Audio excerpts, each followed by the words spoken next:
Mesdames et messieurs, bonsoir. De son vrai nom, Rosemary Honorine Vieira, Rosine Soglo est décédée ce dimanche 25 juillet 2021 dans sa résidence de Cotonou. Elle avait 87 ans. Depuis, les hommages pleuvent de toutes parts. Tous reconnaissent en elle la femme battante et engagée. Cette tribunesse hors pair aura marqué de sa verve et de ses prises d'initiative l'histoire politique récente de notre pays. Mais au-delà des hommages, quel sera son legs pour la postérité entre la première dame, la femme politique de premier plan, la mère, la défenseuse de droits, notamment celle des femmes, la donne d'âge de l'Assemblée nationale? Quel héritage laisse-t-elle pour nous et pour les femmes en l'occurrence? Nous allons tenter de décrypter cette complexe personnalité avec nos invités de ce soir. Et je m'en vais vous présenter Maître Huguette Bokwe Nyankadja, avocate au barreau du Bénin, consultante en droit de l'homme et par ailleurs consul honoraire du Royaume de Norvège au Bénin. Bonsoir maître et merci d'être là ce soir. Bonsoir monsieur le journaliste et merci de m'avoir invité. En face, nous avons Madame Léontine Konou-Idou, présidente de Rifonga Bénin, entendez Réseau pour l'intégration des femmes des ONG et associations africaines. Merci présidente de nous avoir rejoints ce soir. Merci beaucoup. Et lui, c'est un habitué de nos plateaux, Constant Aguidinoukou, ancien journaliste de l'OITB, voire connu et reconnu du paysage audiovisuel de notre pays, analyste politique par ailleurs. Merci de nous honorer de votre présence ce soir. Merci, chers collègues. Voilà, je vais partir, je vais ouvrir ce débat avec une question bateau de Rosine Soglo. Qu'est-ce que ça vous évoque?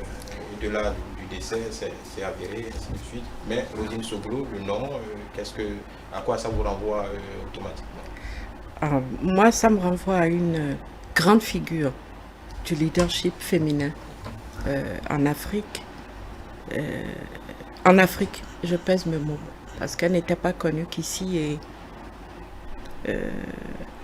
une femme qui avait un féminisme à fleur de peau, mais le féminisme dans son sens le plus noble du terme.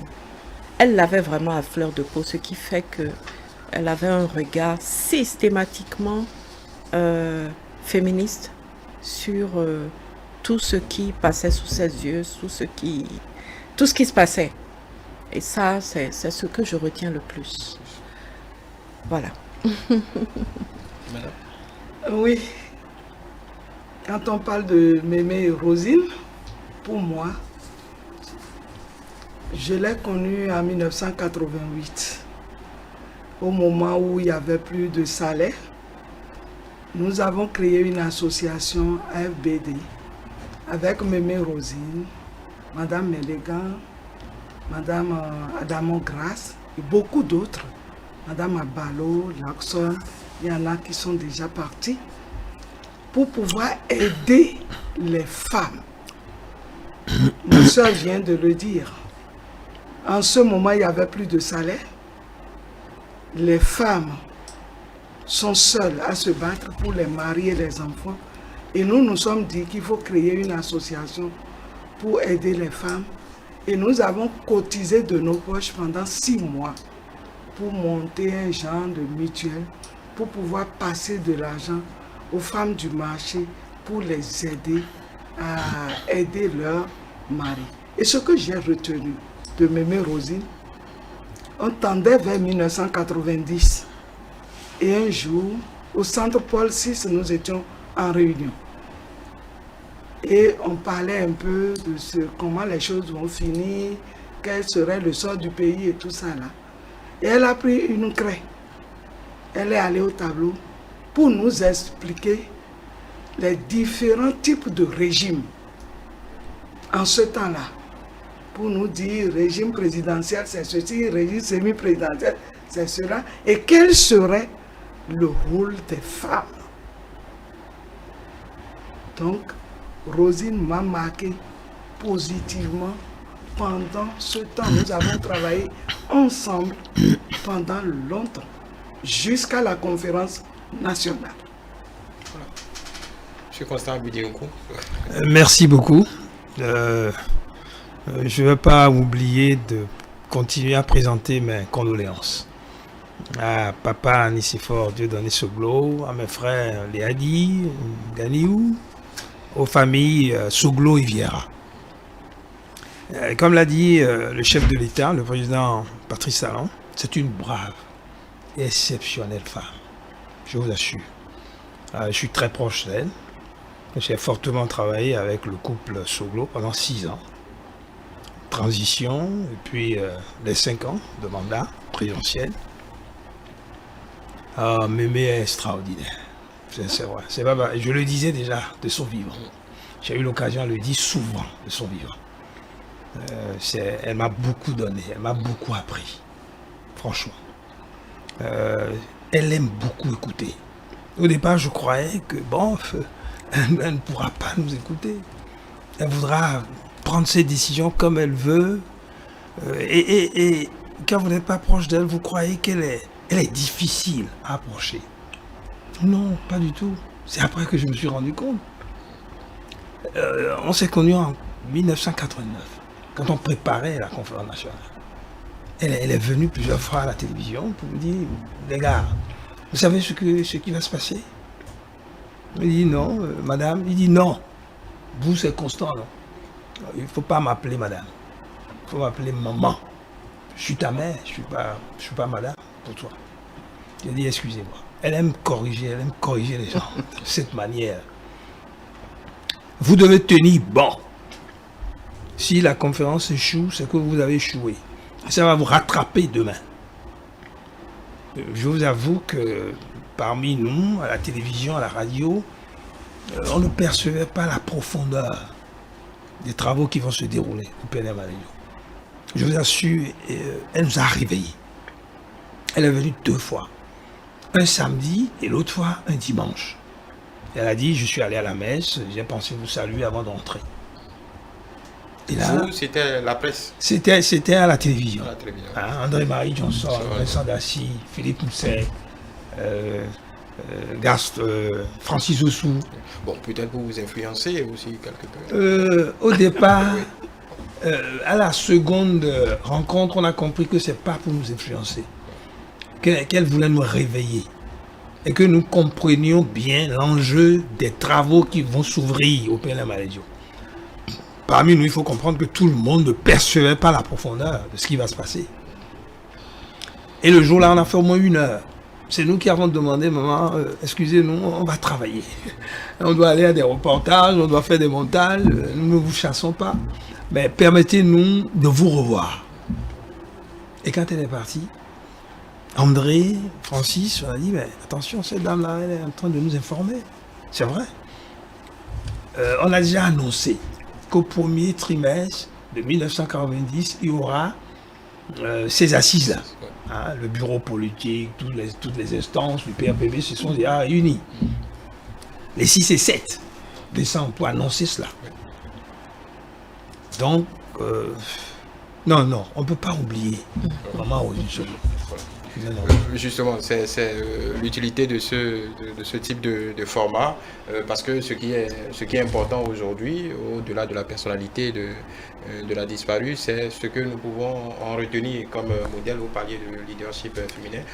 Si on revient un peu déjà quand le président Soglo, parce que les deux sont peut-être probablement indissociables, le président Nicéphore Soglo et Rosine Soglo, même si elle a très vite tenu à marquer son territoire, à s'affranchir.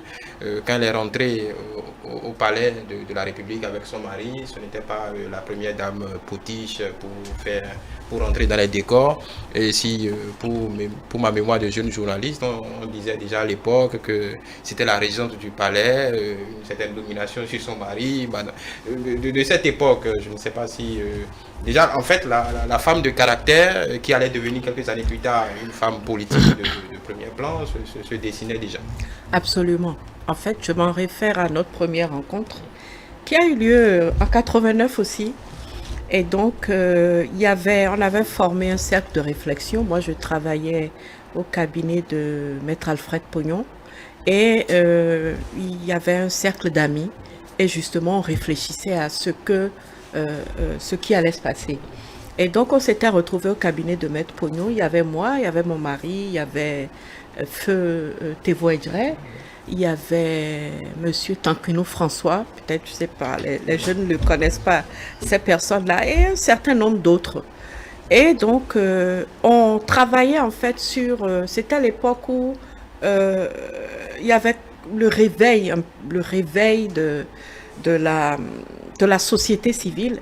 Et donc, on était en train de songer à créer c'était une association. Association Développement, Justice et Paix. C'est comme ça que ça s'appelait. On travaillait sur les statuts de l'association ce jour-là. Donc, on discutait sur les statuts. Et celui qui avait fait le draft des statuts avait écrit quelque part que dans l'objet de l'association, c'était donc de nous pencher sur les personnes vulnérables. Et donc, avait écrit les couches vulnérables. Et donc, citant les couches vulnérables, avait mis les femmes. Seigneur. Je n'ai pas pensé un seul instant que ça mettrait le feu à la réunion. Donc, comme chacun lisait, elle est arrivée là, elle a vu. Ah non. C'est là que je faisais sa connaissance et je la découvrais en même temps. Ça a chauffé. Elle est rentrée dans une rage folle. Elle a dit, qui a écrit ça?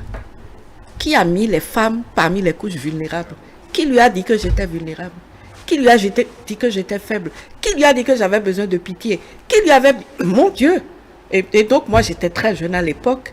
C'est-à-dire, il s'est passé quelque chose et en même temps, elle m'a communiqué quelque chose. Certainement pas, comment dirais-je, pas avec pas du même style, mais elle m'a communiqué quelque chose. J'étais déjà encline à la vie associative, à l'activisme social, mais franchement, ce jour-là, elle était comme une mouche qui m'a piqué. Et je me disais, mais qu'est-ce qui se passe dans la tête de cette dame quand elle voit les femmes citées parmi les couches vulnérables? En fait, elle a provoqué en moi aussi d'autres questions qui se sont ajoutées à des questions que je me posais. Il a fallu au moins 20 minutes pour la calmer. Donc, on a rapidement changé le contenu. Celui qui a drafté les statuts était complètement perdu et même effrayé, je dirais. Et donc, ça a été mon premier contact avec Rosine Soglo. Et je me suis dit, cette dame, elle a quelque chose de certainement brutal, mais elle a quelque chose d'extraordinaire. Et j'ai cultivé avec elle une relation. Je n'étais pas parmi ses proches. Généralement, nous avons eu des rencontres occasionnelles, des conférences, des choses comme ça. Beaucoup de conférences à l'étranger, dans la sous-région, y compris au moment où elle était déjà malvoyante, mais où elle venait. Elle venait systématiquement et chaque fois, elle me disait, alors ma petite, comment ça va? Comment ça se passe avec toi? Et je lui racontais. Elle me disait, allez, vas-y, fonce. Surtout, ne t'arrête pas. Et puis, tu as une chance énorme, c'est que tu as un mari qui te soutient, tu as un mari qui te comprend et qui t'encourage. Alors, vas-y, va jusqu'au bout de tout ce que tu peux faire. C'est ça, en fait, la Rosine Soglo que moi, j'ai connue, avec des discussions qui n'ont jamais été très longues, mais l'impulsion de quelque chose à chacune des discussions que j'ai eues avec elle. Donc pour les femmes, c'est on va dire, une figure tutélaire des années 90. Une icône. Et c'est la femme battante, combattante, véridique. Elle a l'art de choquer pour t'inculquer quelque chose. C'est-à-dire, quand tu passes dans les mains de Mémé Rosine, tu ne peux pas l'oublier. Je donne un autre exemple, le code des personnes et de la famille. Il y avait un article qui disait que les beaux-parents aussi doivent avoir une part dans l'héritage du mari. Mais c'est elle qui s'est battue pour enlever cette phrase. Elle dit, ça ne se passera pas. Ça ne se passera pas. On a discuté, les juristes, elles ont discuté, nous autres, ce que nous pouvons dire, mais elle a fini par nous convaincre. Et la phrase a été enlevée. Elle a été directe et elle a défendu sa thèse au Parlement. Et moi, depuis qu'elle a quitté le Parlement, pour moi, j'ai senti un vide. Parce que dans les moments difficiles où nous n'arrivions pas à dormir dans ce pays, parce qu'il doit y avoir une élection, Parce qu'il doit avoir, si tout le monde est sur ses gardes, avec ses commentaires, mais elle a toujours réussi à contenir ses hommes et à trouver des solutions pour qu'on ne bascule pas. Donc, elle a une force de caractère. Et encore, à Golden Tulip, lors d'un atelier en 2020, par rapport à la représentation des femmes avec la première dame, 2019, elle est venue. Si, j'étais là. Elle était derrière moi, je suis allée là. Elle dit, ah Léontine, comment tu vas, tout ça. Mais après, quand le débat a commencé, moi je me suis dit, bon, Mémé est fatiguée, donc elle n'aura pas la même énergie. Mon œil, quand elle a pris la parole, c'est qu'elle n'a rien perdu de son énergie jusqu'à sa mort. Quand elle prend la parole, ce qu'elle veut dire, elle le dit avec fermeté, avec conviction, de telle façon que vous finirez par l'écouter et agir. Elle vous pousse à l'action. C'est ce qui manque aujourd'hui. C'est-à-dire, moi, je sens un vide. Oui, on va y arriver. Concernant Bilinkou, de la femme épouse à la femme politique. Parce qu'il faut rappeler qu'en 92, c'est elle qui a été à la base, c'est elle qui a mis sur les fonds baptismaux la renaissance du Bénin. Comment cette bascule a été opérée? Merci beaucoup. Il faut dire que, comme m'a expliqué mon père, mon feu père, nous n'avons pas l'habitude de voir nos femmes derrière les chefs d'État béninois. Mon papa m'a dit, quand tu prends le président Maga, le président Roma Degbe, Akwiti, Zinsou, même le général Kérékou, pendant les 17 ans, vous ne verrez jamais souvent leurs épouses avec eux. Ce n'est pas le cas de Mémé Rosine Soglo. Ça m'a beaucoup étonné d'abord au départ, puisque au sorti des élections présidentielles de mars et avril 1991, elle est la base, c'est elle qui a convaincu son mari pour qu'on me nomme journaliste, reporter pour ses voyages et ses visites. Donc à la télévision, c'était moi qui a été choisi. Et puis à la radio, Célestin Mara. Et partout où nous passons, madame est toujours dans la délégation. Donc ça commençait par... C'était une première. C'est une première. Nous ne sommes pas du tout habitués à cela au Bénin. Et mon père m'a dit, mais votre dame là, mémé, maman là, pourquoi elle est toujours derrière son mari comme ça? Nous n'avons pas l'habitude de voir ça au Bénin. Hein. On ne lui a pas dit ça. Il m'a dit, papa, moi je peux rien lui dire. Hein. C'est une battante, elle est très ouverte, elle discute. Ben, c'est pas moi mon problème. Je suis là pour rendre compte par rapport au déplacement de son mari, de la délégation officielle. Et ensuite, un jour, vous vous rappelez bien l'affaire de Tchakatou par rapport à l'élection présidentielle. Oui. Elle m'a rappelé, Constant, tu te rappelles un peu les conditions difficiles dans lesquelles mon mari a prêté serment au Pierre de Malédio. Tu vois comment il pouvait mourir. Tu sais, tout ce qui s'est passé, c'est moi qui ai souffert. Lui, il souffrait, mais c'est moi qui ai reçu le coup plus que lui. Donc, les gens peuvent me critiquer comme ils veulent. Ils sont libres. Je suis l'ange gardien de mon époux. Je dois le suivre partout. Parce que je sais ce qu'on a souffert et surtout, son séjour au Val-de-Grâce en France, c'était moi, j'étais là. Et je sais comment il a souffert. Donc, je serai partout. Les gens peuvent critiquer, je m'en fous. Donc déjà, elle a révolutionné nos comportements, nos modes de vie vis-à-vis des époux, des hommes politiques. Elle était au palais, elle était partout. Elle intervenait. Peut-être parfois un peu trop. Nous pensions que c'était trop, mais c'est après que je me suis rendu compte qu'elle a beaucoup fait, elle a bien fait. Ça, je vous avoue. Est-ce qu'il n'y avait pas un moment, puisqu'on en parle, puisqu'on va tirer les conclusions tout à l'heure, est-ce qu'il y a un moment, comme certains le susurraient, qu'elle oblitérait un peu, quelque peu, la personnalité de son mari et l'handicapait sur beaucoup de plans, sur le plan politique d'ailleurs? C'est un choix avéré pour elle.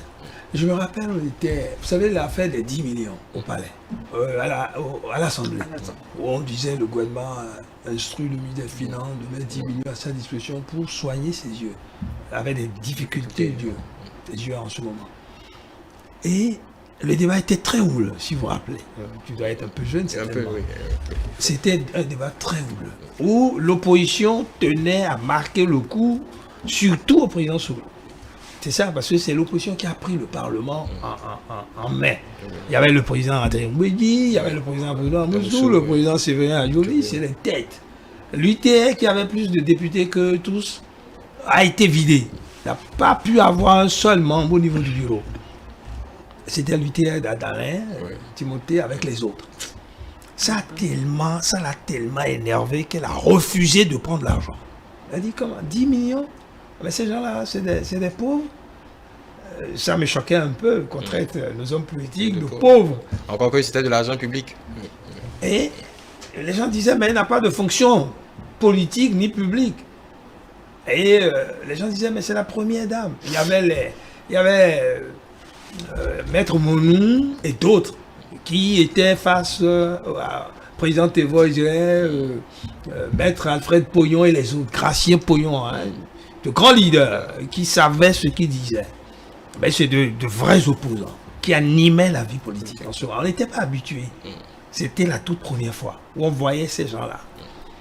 Et nous sommes allés en Côte d'Ivoire, puisque après le mari a été élu. D'ailleurs, c'est quand il a été élu, au lendemain de l'élection, quand il est revenu du Val-de-Grâce, que tout ce débat a eu lieu.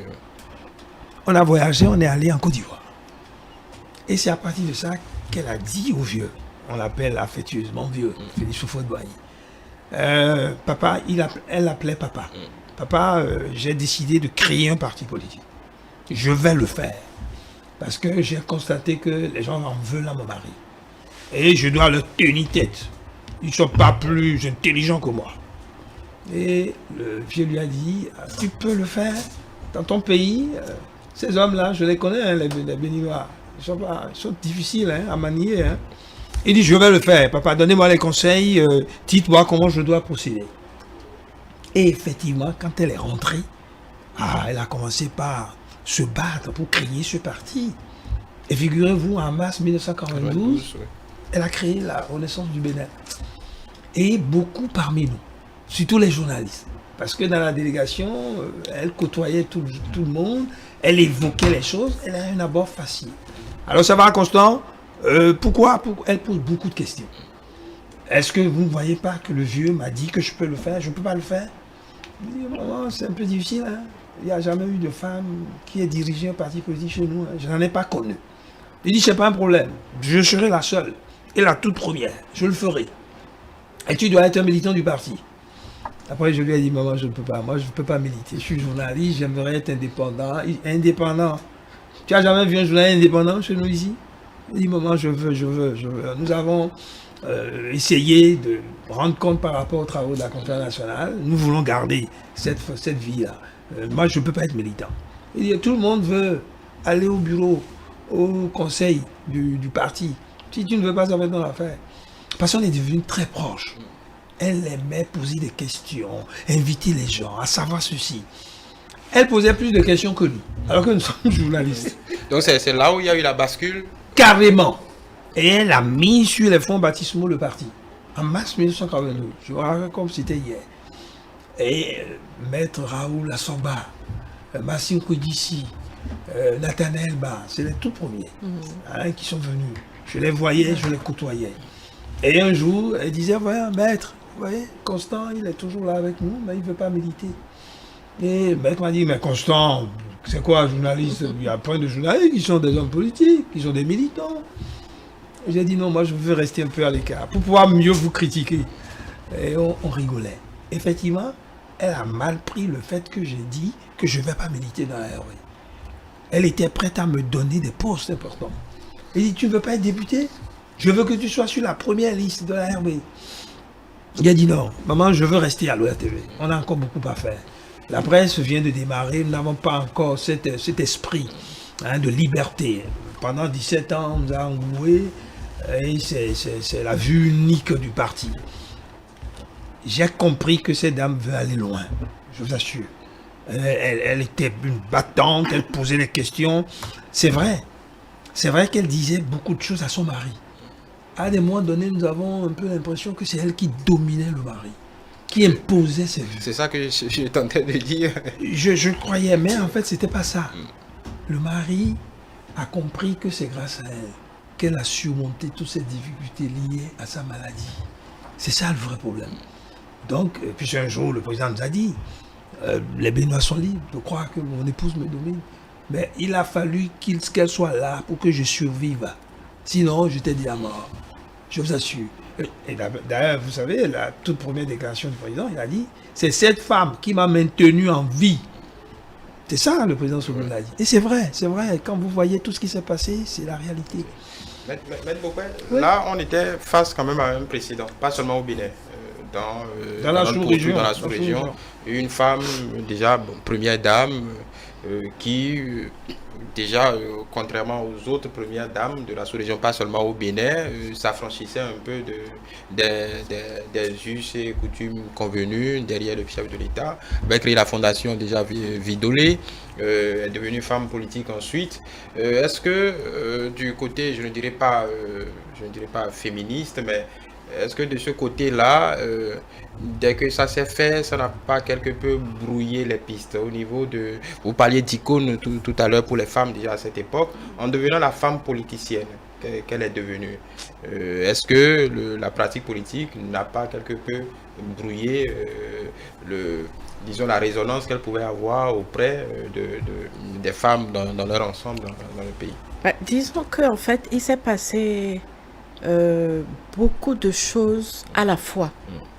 Peut-être des choses nouvelles auxquelles peut-être ni les hommes ni les femmes à l'époque n'étaient tous préparés, si je puis ainsi dire. Mais en fait, quand on y regarde bien, c'est la seule et même personnalité de Rosine Soglo qui se déployait de différentes manières. Voyez-vous, c'était une épouse très attachée à son mari. Entre eux, vous savez, les épreuves ont le propre de rapprocher les époux. Donc, l'épreuve que le président Soglo avait subie et la place que son épouse a occupée à ses côtés a certainement renforcé leur relation. Deuxième chose, il y a en Madame Rosine Soglo une étoffe de leader qu'on ne pouvait pas brider. Et le fait que son mari a été élu président n'a pas suffi pour brider cette étoffe de leadership en elle. Donc, le leadership qui est en elle s'est manifesté par le rôle qu'elle s'est donné en tant que première dame. C'est pas le genre de femme qui, parce que son mari est devenu chef de l'État, va abandonner ses rêves, va abandonner son idéal, va casser son caractère bien trempé pour épouser la place tranquille de l'épouse du chef de l'État. Elle a un contenu et plusieurs rôles qui sont déjà, comment je vais dire, inscrits dans ses gènes. Et ça a été, je dirais même que ça a été une opportunité pour déployer toutes ces choses-là. Moi, ce qui m'a touché, même la création, la fondation du parti politique. C'est vrai, elle a dit qu'elle va faire de la politique, mais moi, j'ai eu le sentiment profond que le parti politique avait été créé au service de son mari. Ce n'est pas normalement la vocation d'un parti politique. Mais il y avait en elle tellement ce désir de porter son mari qu'elle a pensé qu'elle pouvait créer un parti politique qu'elle mettrait au service du mari. Mais c'est vrai que c'était beaucoup de choses à la fois. Première dame qui est partout. Ensuite, fondatrice d'un parti politique qu'elle a présidé. Ensuite, fondatrice d'une association à vocation sociale, sans oublier qu'elle était déjà avocate. Disons que c'était une personnalité diversifiée à laquelle on n'était pas habitué. Mais en même temps, c'est cette grande diversité qui fait qu'elle laisse un héritage. Et qu'aujourd'hui, c'est-à-dire, je pense que c'est bien ce que vous êtes en train de faire parce qu'il est bon que beaucoup de jeunes filles de notre pays connaissent qui était Rosine Soglo. Et se rendre compte de cette femme multitâche, multi-compétente, multi. Et se disent, mais c'est possible ça? Mais si c'est possible, alors, pour celles qui ne rêvent même pas d'embrasser tout ça à la fois, mais peut-être 2 ou 3 choses dans ce qu'elle faisait, dans la multitude de choses qu'elle faisait, se diront, mais ça existait, je vais refaire ça. Donc voilà en fait, et puis c'est une personnalité très forte, et que les postes ou la position de son mari, cette personnalité n'a pas changé. Et forcément, ça en a choqué plus d'un. Et bon, mais il a fallu ça en fait. Et voilà, ça s'est passé, c'est arrivé. Et même moi ça m'a... Il y a beaucoup de choses de Rosine Soglo qui m'ont contaminé. Oui. En parlant d'héritage, en parlant de legs, mais pourquoi ça autant... en 30 ans, il a fallu qu'on passe une loi à l'Assemblée nationale pour, disons, instaurer la discrimination positive pour qu'il y ait un quota pour les femmes. Est-ce que cette personnalité, en tout cas cette icône, était un peu trop stellaire pour que ça ne fasse pas de petites graines? Parce qu'en temps, il y a eu quelques femmes politiques mais qui n'ont pas vraiment fait... qui n'ont pas fait long feu, c'est le moins qu'on puisse dire. Qu'est-ce qui s'est passé en temps? Parce que de 90 à 2000, on va dire 2016, 2020, il a fallu une loi pour forcer la représentativité des femmes. Oui, Mémé Rosine a été une femme leader qui avait, si on le veut ou pas, le féminisme dans la tête. Parce que si vous vous rappelez, il y avait 2 partis qui ont drainé des femmes au Parlement à un moment donné. Et Rosine, dans son camp, figurait même une femme du marché au Parlement. Tout à fait. Madame Chaudaton. Madame Chaudaton, paix à son âme. Oui. Et elles n'ont pas démérité. Tout ce que Rosine faisait, c'est parce que nous n'étions pas habitués, que les gens trouvaient ça de travers. D'autres pensaient qu'elle en faisait trop. Moi, je dis non. Non et non. Parce que très tôt, elle a compris le rôle que la femme peut jouer aux côtés des hommes. Par exemple, le président Houphouët-Boigny le disait, ce que femme veut, Dieu veut. Et on a toujours dit que derrière un grand homme se trouve une femme. Et c'est ce que Mémé Rosine a fait pour aider son mari. Quand elle a créé ce parti, beaucoup de grands de ce pays sont rentrés. Rapidement, on appelait ça Marigot. Donc quand tu vas... On l'appelle Marigot. Et quand tu vas là-bas, on dit, tu es parti dans le Marigot. Bon, pour recontextualiser, c'était presque une injonction. Oui, aller au Marigot. Voilà. Mais en ce qui concerne la loi par rapport aux femmes, ça date de longtemps. Exact. Nous nous battions depuis longtemps. Et aux côtés de Mémé Rosine, puisque son problème, c'est comment aider les femmes à s'en sortir. Comment aider les femmes à contribuer au développement du pays. C'était au fait ça. Ce qui fait que elle se dit, nous ne pouvons pas laisser rien que les hommes gérer le pays et régler les problèmes des femmes. Il faut être du domaine pour savoir comment faire. Cette loi dont on parle, la loi n'a pas été votée, la loi sur la parité.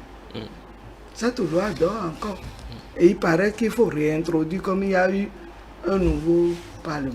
Ce qui est dit dans le système partisan, où on parle d'une femme par circoncision électorale, dans le nouveau code. Oui. Beaucoup de gens pensent qu'on va prendre une femme par circonscription comme ça. Moi, je ne crois pas. Puisqu'il y a plusieurs partis, qui vont compétir. Oui. C'est par rapport au positionnement. Oui. Et ces femmes doivent aller aux élections. Oui. Et si elles ne sont pas bien positionnées, il y aura des problèmes. Oui. Est-ce que vous voyez? Donc, non seulement il faut que les femmes continuent de se battre dans les partis politiques, et en plus que les partis politiques acceptent de bien positionner ces femmes-là pour que nous puissions avoir les 24. Et là encore, est-ce que le taux a changé? Puisque selon ce qui se dit, on doit augmenter le nombre de parlementaires. Si on augmente le nombre, si les 24 par rapport aux 83, on peut parler d'avancement. Mais si on doit augmenter le nombre... Bon, on n'en est pas encore là. Voilà. Donc c'est pour vous dire que Mémé Rosine, si elle était là, les choses peut-être se passeraient autrement. Si elle était là... Elle était là au Parlement. Si elle était encore au Parlement, beaucoup de choses peut-être ne se passeraient pas comme ça. Et de deux, également, quand on veut désigner les gens au niveau du Parlement, en son temps, on tient compte quand même du genre. Nous avons vu maintenant la Sénat, la nouvelle Sénat. Oui, bon, ça c'est... Il y aura pour le président l'a dit. Il y aura pour non, ils ont déjà choisi celui qui le bon, ça c'est un autre débat. Comme ça, quand on pense à Rosine Soglo politiquement, on pense, qu'on le veuille ou non, à une personnalité quand même clivante. Une personnalité clivante, parce que si, que soit Kérékou, Yaïboni, il y a toujours une partie, lune de miel, et ensuite on lâche les chevaux.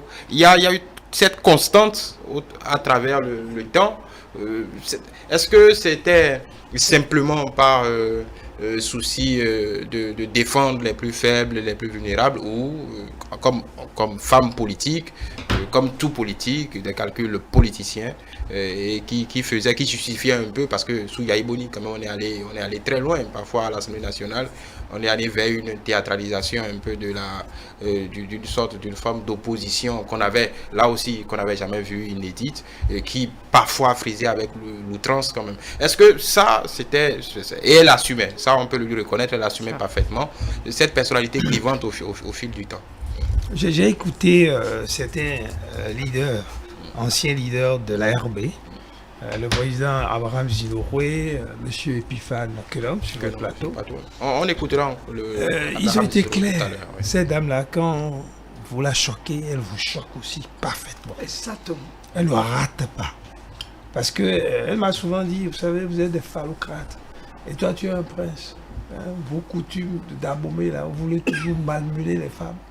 Vous n'acceptez jamais que les femmes soient libres, décidées par rapport à leur connaissance. Je ne vais pas me faire ça, mais je vais combattre cela.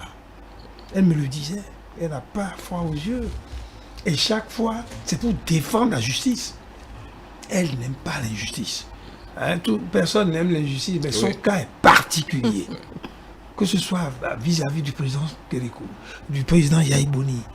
L'erreur qu'il y a eu souvent, vous vous rappelez qu'on voulait lui arracher le logo, et ensuite le parti lui-même. Vous vous rappelez le congrès d'Alada? Elle s'est toujours battue, cette dame-là. Elle a toujours chaque fois gagné. Parce qu'elle est courageuse. Elle sait là où elle veut en venir, ce qu'elle doit faire, la patience, le courage qu'il lui faut. Non, c'est une battante. Elle ne fait rien au hasard, je vous assure. Moi, je l'ai pratiqué pendant 6 ans. Et j'ai fini par comprendre que cette dame-là, mon Dieu, c'est une pionnière. Elle assumait et elle voulait l'assumer jusqu'au bout. Mais figurez-vous, elle m'a dit, si ce n'est pas qu'on lui a arraché son parti et que le parti est allé vers un grand regroupement qu'on appelle l'Union progressiste aujourd'hui, qu'elle serait toujours au Parlement. Il dit, maman, avec votre santé, il dit, mais vous vous rendez compte qu'elle était toujours malade, mais elle était toujours présente. Toujours. Elle ne rate jamais. Toujours. Je me rappelle un jour, elle était très souffrante. Et elle nous a appelés. Elle était à la maison. Et il y avait une session qui devait s'ouvrir le lendemain. Et on a dit, maman, il faut que vous vous reposiez. Elle a dit, oui, je vais prendre un peu de perfusion. Je suis resté à la maison.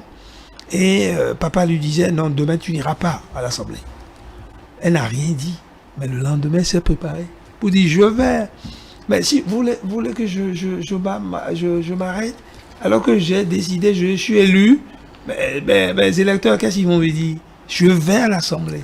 On va suivre pour faire la transition quelques mots du professeur Roger Béonville dont on a recueilli un peu les témoignages. On lui a posé la même question. Quel héritage laisse Rosine Soglo? On va suivre et on va revenir sur ce plateau. Je crois qu'il va y avoir un avant Madame Rosine Soglo, une légende, une épopée, une saga, et un après Madame Rosine Soglo. Ce n'est pas possible que cette femme n'ait pas impressionné, n'ait pas, disons, imprégné la mentalité de nos jeunes filles. Grâce à elle, et c'est la première leçon, le premier héritage très positif qu'à mon avis elle laisse, on peut être femme, ce qu'il y a de plus régulièrement mariée et exister en tant que femme à côté de son mari et même exister mieux, exister plus que son mari. Pourquoi pas? Si ma femme existe mieux et plus que moi, c'est à mon avantage. Ce n'est pas à mon désavantage. Et je crois que l'existence plus et mieux de Madame Rosine Soglo, à côté de mon ami Nicéphore Dieudonné Soglo, qui est plutôt de tempérament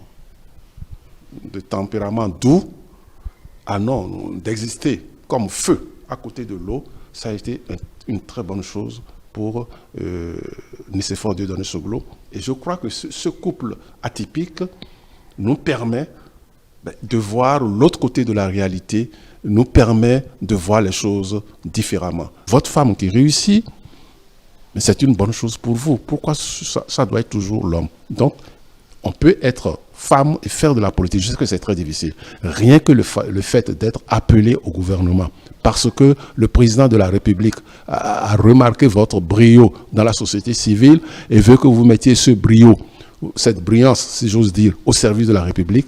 Ah non, je crois que 90%, 95% des maris béninois s'y opposent. Or, ils n'ont pas à s'y opposer. Rosine Soglo en a donné le bel exemple. Résumer une légende, résumer une épopée, résumer une saga, je dirais, écoutez, en une minute, vous avez dit, une page vient de se tourner qui ne s'est pas vraiment tournée. Pourquoi? Parce que Rosine Soglo était un volcan. Et les volcans ne meurent pas. Mais elle était un volcan dont les éruptions n'étaient pas dangereuses. J'ai dit tout à l'heure qu'elle était un peu une tigresse, une panthère. La dévoration de ses victimes en moins. Et moi, je crois qu'on ne fait pas une Rosine Soglo, on n'en fait pas deux en un siècle. Et le Bénin doit s'estimer heureux d'avoir eu Rosine Soglo. Et maintenant, pour vraiment résumer, je dirais que il y a eu les Amazones du Dahomey, du roi d'Abomey, et puis il y a eu Rosine Soglo, toute seule, Amazone, à la place de toutes les autres du roi d'Abomey. Rosine Soglo, c'est mère courage. Il faut être courageux pour se démarquer de son mari, politiquement, intellectuellement, psychologiquement. Elle s'est démarquée de son mari et les deux sont restés. Ils resteront unis au-delà de la mort. Un bel hommage, ça revient à ce qu'on disait depuis le début, c'est difficile de résumer en un mot cette personnalité quand même diverse. J'ai sous mes yeux une phrase qu'elle avait prononcée en 2003 lors d'un discours à l'occasion de l'élection du président de l'Assemblée nationale d'alors. La politique a été pour moi un hasard, une nécessité, un mode de vie pour mettre à distance la vraie vie, pour donner un peu de bonheur individuel aussi. On sent là, pour le coup, en lisant ça, on la sent un peu philosophique, un peu comme si la politique était un échappatoire pour voilà, se mettre à distance les dures réalités de la vie. Est-ce que Roger Benhovi parlait de volcans, parlait avec des références animalières, mais jamais dangereuses. Voilà, qu'est-ce que vous en dites? Moi, ce que j'en dis, c'est que cette femme était un cocktail, en fait. Vraiment un cocktail, pas Molotov, mais c'est quelque chose de... Comment dire? Elle avait l'art de créer le suspense. Honnêtement, quand il y avait, par exemple, des débats à l'Assemblée nationale, moi, honnêtement, on avait hâte. Qu'elle prenne la parole. C'est-à-dire, il y avait comme... Elle provoquait en vous une sorte d'excitation. Et on attend. C'est-à-dire, les autres parlent. D'accord, on les respecte. Mais on veut que Rosine parle. Et quand on ne voit pas sa silhouette, on a presque envie d'éteindre la télé. C'est-à-dire, c'était un package d'éloquence, de vérité, je dirais même, quelque chose à la fois, qui était à la fois cru, sincère, parfois un peu violent, mais tellement sincère. Tellement sincère. Et puis, elle avait une grande éloquence. Moi, je me délectais je ne parle pas du jugement de ce qu'elle disait, mais cette capacité qu'elle avait de se positionner et de parler en leader et de laisser derrière ceux qui avaient parlé avant elle et de faire et de semer la crête dans ceux qui devaient parler après elle parce qu'ils n'avaient plus grand chose à dire sauf peut-être à l'invectiver. Moi, cette personnalité, je sais pas, un esprit critique, un leader politique, un député qui faisait l'analyse de toutes les situations, qui participait à tous les débats, les plus gros débats, à toutes les batailles, et qui était de ceux qui gagnaient les batailles. Vous savez, vous avez parlé de la question de la parité. Elle a fait ce qu'elle pouvait, comme beaucoup parmi nous ont fait aussi ce qu'ils pouvaient. Je crois que sur cette question, ça fait longtemps en fait qu'il y a une position de l'État qui n'épouse pas l'idée qu'une mesure discriminatoire positive soit une mesure qui nous permette de tendre vers l'idéal de l'égalité. Je crois qu'il y a une position qui préfère selon laquelle la mesure discriminatoire positive est de nature à égratigner le principe de l'égalité, de traitement de l'égalité de droit. Et c'est pour ça que cette bataille sera difficilement gagnée, tant que ce sera cette position-là. Mais elle a incarné la figure de celui que j'ai la parité ou pas, que j'ai des mesures discriminatoires positives ou pas, je fonce et j'avance. Et il vaut mieux ne pas être sur mon chemin. Sauf si on accède à ce que je suis en train de dire, qui n'est pas de dire aux hommes, poussez-vous, qu'on prenne votre place, mais de dire aux hommes, faites-nous de la place à côté de vous. Et moi, cette philosophie-là, c'est la mienne. Donc, je garde d'elle... Et puis une sincérité. Vous savez ce qui m'a frappé, c'est qu'un jour, Rosine Soglo a dit, elle a parlé publiquement de sa maladie. Et elle a dit, c'est quelque chose qui m'humilie. Il faut de l'humilité, de la sincérité pour qu'une femme de cette trempe politique vienne devant le public pour dire, cette maladie m'humilie parce qu'elle me rend terriblement dépendante. Ne plus voir me rend dépendante. Et je n'aime pas l'assistance. C'est pas dans sa nature. Elle a fait des efforts pendant plusieurs années pour accepter d'aller publiquement à des rencontres, etc. et de se faire aider. Et à un moment donné, elle a dit, c'est bon là, j'arrête. Moi, je trouve ça tellement admirable d'aller jusque là pour dire, ce truc, c'est un peu contre ma nature. Je vais lutter contre ça, mais à un moment donné, voilà, j'en ai assez. Oui.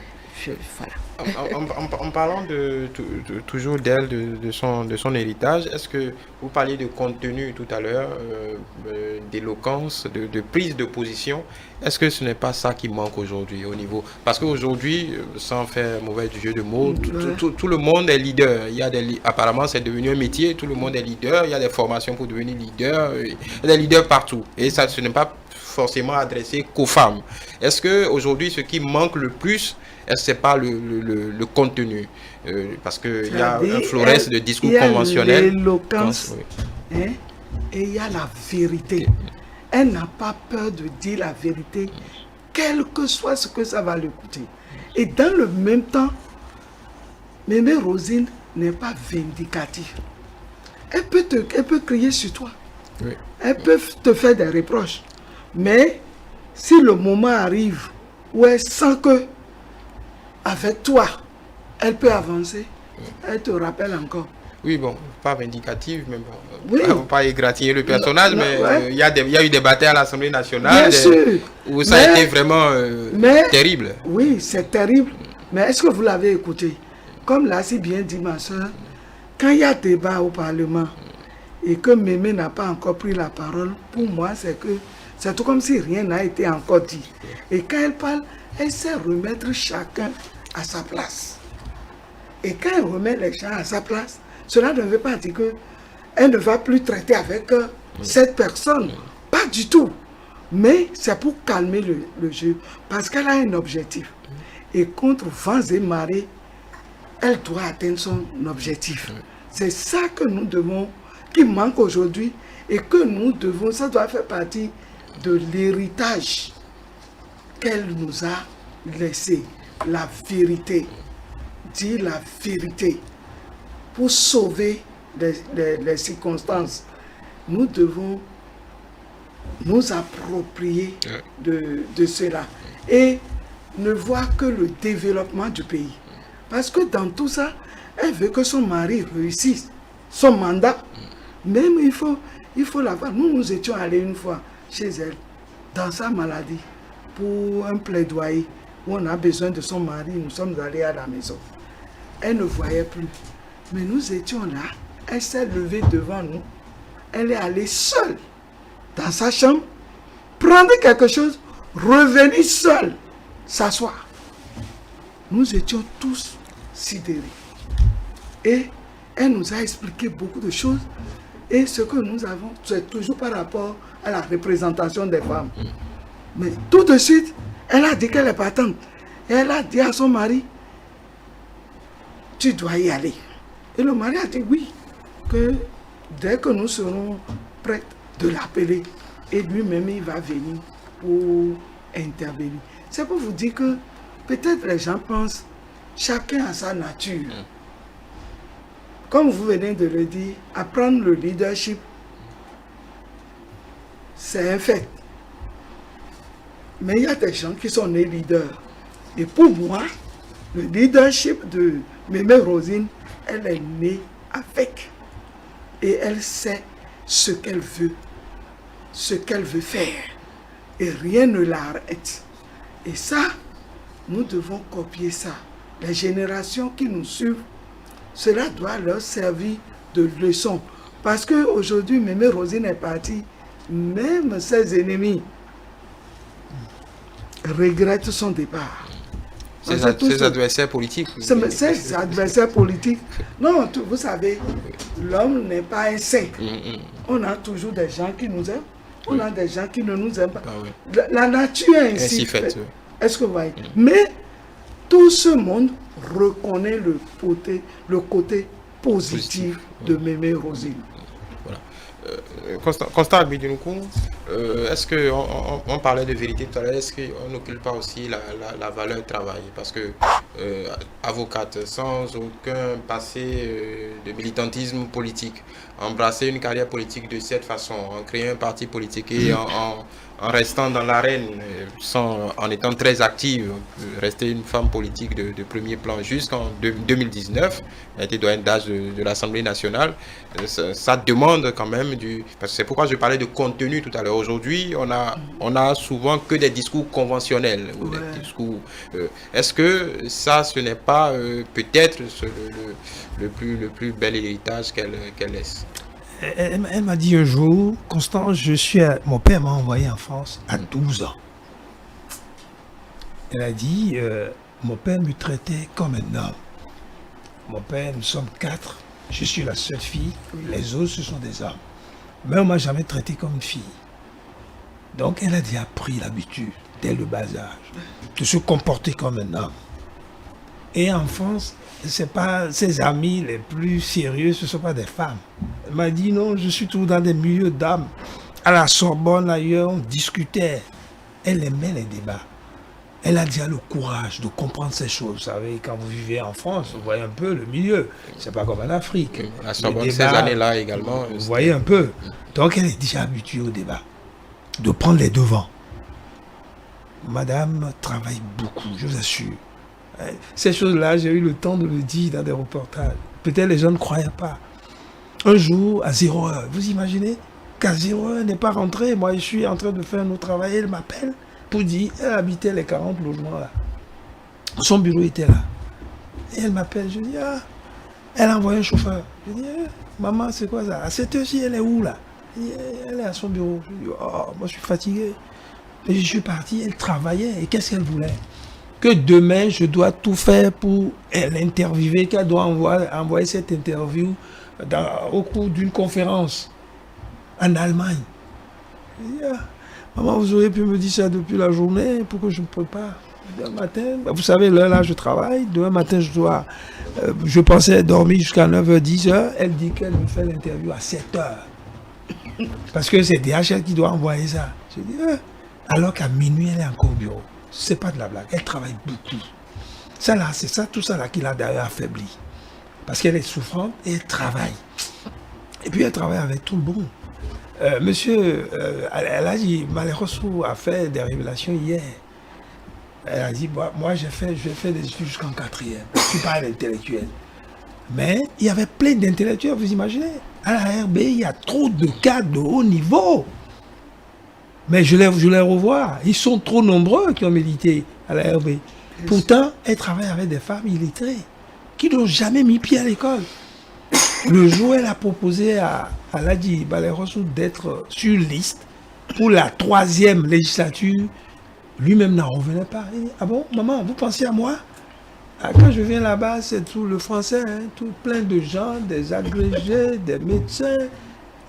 Qu'est-ce que je peux faire? Qu'est-ce que je vais faire là-bas? Je vais parler dans quelle langue? Il dit, madame Justine Chaudaton, vous ne la voyez pas? Elle est là, je travaille avec tout le monde. Toi, tu dois drainer vers le parti, tous les Aladji qui sont à Boycon et à Bomé. Et c'est aussi ça, Vinoli. Elle venait en aide aux femmes, sérieusement.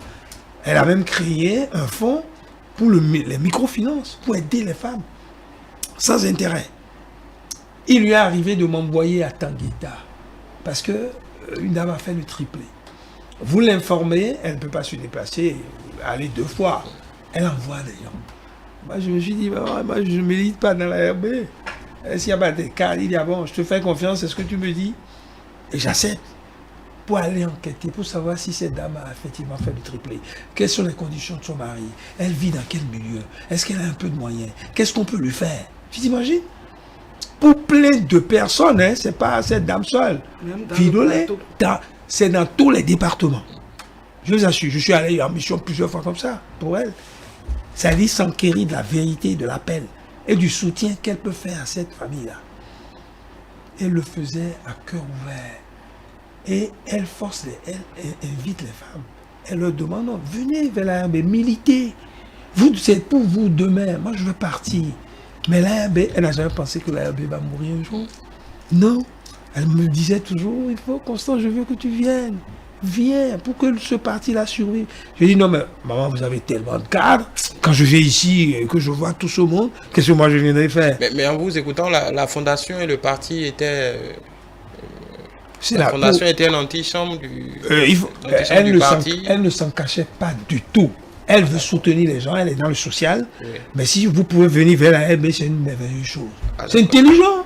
Elle n'a jamais caché ça. Non, elle ne cache pas. Elle aime la vérité, la justice. Elle n'aime pas le mensonge. Oh là là, un jour je me rappelle, je lui ai menti. Parce que je savais que si je disais la vérité, elle va crier sur moi. Mais elle s'est rendue compte que je mentais. Constant, tu continues à me mentir? Vous répondez en direct là. Que je dis là, je dis la vérité. Mais si on veut se rappeler sa mémoire et faire en sorte que les femmes s'engagent vraiment en politique, il faut qu'on lui dise la vérité sur ce qu'elle a fait. Il ne faut pas mentir. Elle n'aime pas ça.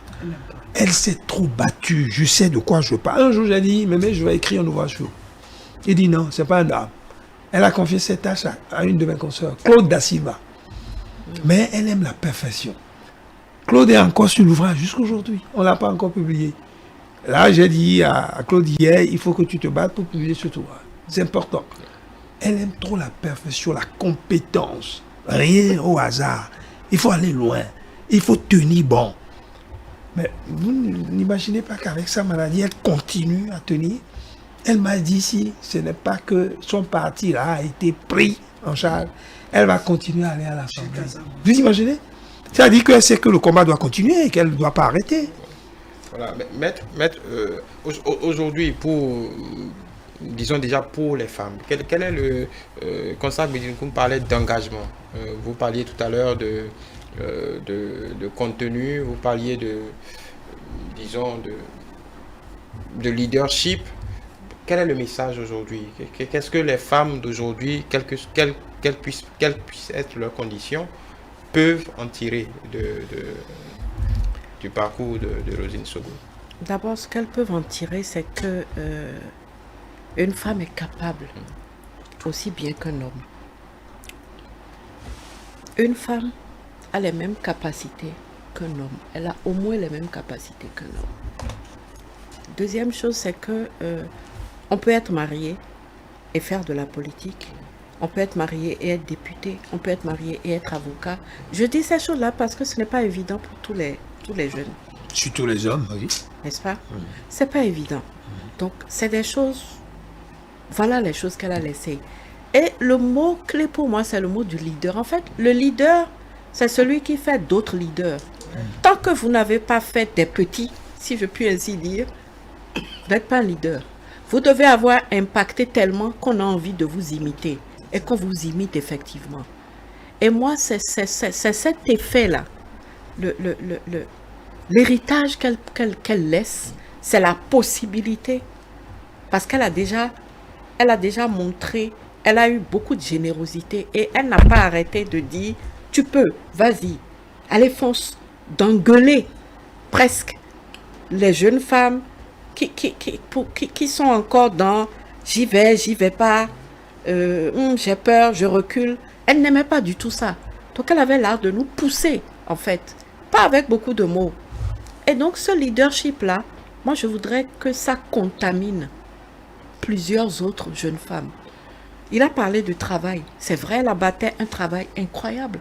Parce que, en plus, c'est quelqu'un qui connaît ses dossiers. C'est-à-dire, elle ne vient pas sans s'être préparée. Et ça, c'est une qualité. Donc, elle ne venait pas bafouiller. Elle savait de quoi elle parlait. Et quand on lui apportait la contradiction, elle répliquait. Ce qui veut dire qu'elle a anticipé aussi sur la contradiction qu'on va lui apporter. Donc, c'était une femme bosseuse.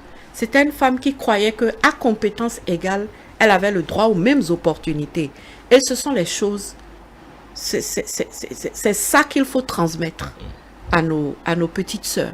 C'est ça qu'il faut transmettre aussi. C'est ça aussi qu'il faut partager avec les hommes, les jeunes, pour qu'ils se rendent compte qu'ils ne sont pas en insécurité, ils ne sont pas en danger en soutenant, en soutenant les femmes. Peut-être comme le professeur Roger Gbambi disait, il faut des hommes doux.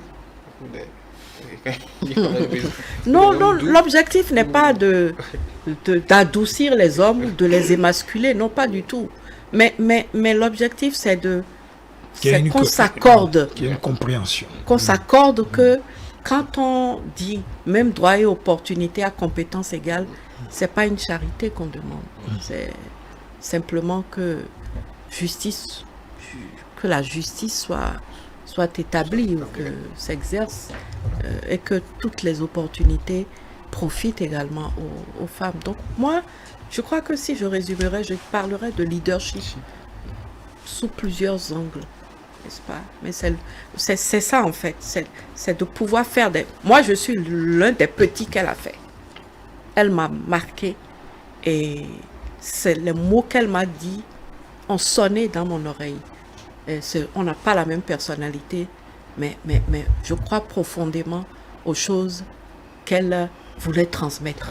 Moi, je les ai attrapées, je les ai reçues parce que c'est de l'or.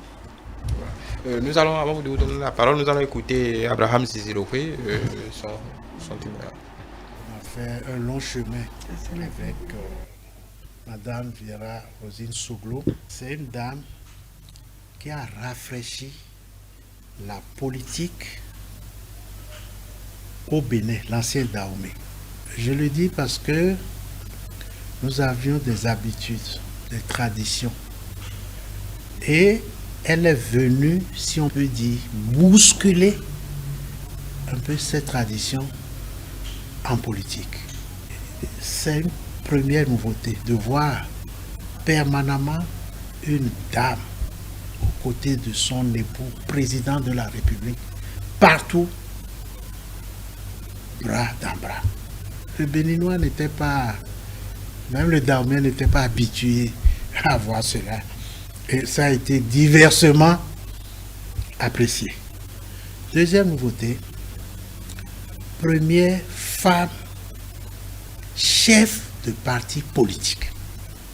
On a connu des femmes politiques au Bénin, mais chef de parti politique, c'est une nouveauté, une première. 3, avec son époux, ça constituait un binôme, un couple présidentiel. L'homme au niveau de l'État, la dame au niveau de parti politique.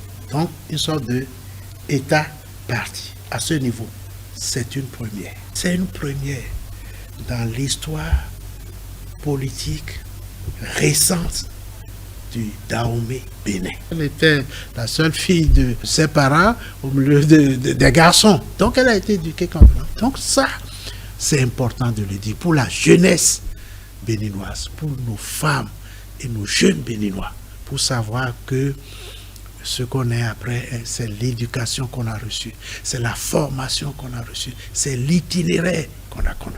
Quand vous l'abordez pour la première fois, elle a un dehors qui vous rebute. Quand vous, les premiers mots, c'est une dame comme ça, vous n'avez pas envie d'aller plus loin. Mais quand vous entrez dans sa connaissance, dans son c'est une dame adorable. C'est pas parce qu'elle n'est plus là que je dis ça.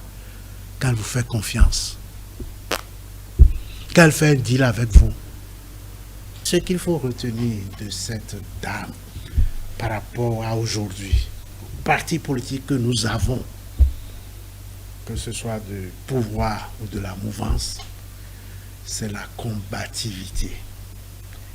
Mais c'est le combat démocratique.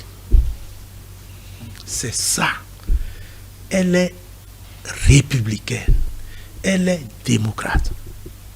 Elle ne pleurniche pas. Elle n'est pas, si j'ai fait, c'est la faute à Paul. C'est non. Ça, c'est pas Rosine Viera Soglo. C'est une dame de trempe. Elle sait se défendre, elle sait se débattre. Vous lui donnez des coups, elle encaisse, elle vous en donne. Moi, je souhaite que la classe politique ressemble à elle. On l'appelle Amazon. C'est Amazon de la vie républicaine démocratique. Nous avons opté pour la démocratie, pour l'état de droit, pour les libertés. Mais nous nous défendons sur ce terrain-là. C'est les idées, c'est le programme, c'est l'argumentaire contre argument. Ce n'est pas ce qu'on vit aujourd'hui. Non, je crois que si nous voulons honorer la mémoire de maman, nous devons apprendre à nous saisir de ces armes démocratiques. de l'argumentaire politique, juridique. On ne peut pas faire la démocratie sans la justice. On ne peut pas faire l'état de droit sans la justice. Quel que soit Alpha, la justice doit passer. Une leader, une gestionnaire d'hommes et de femmes, elle savait où elle allait quand il y avait des débats politiques.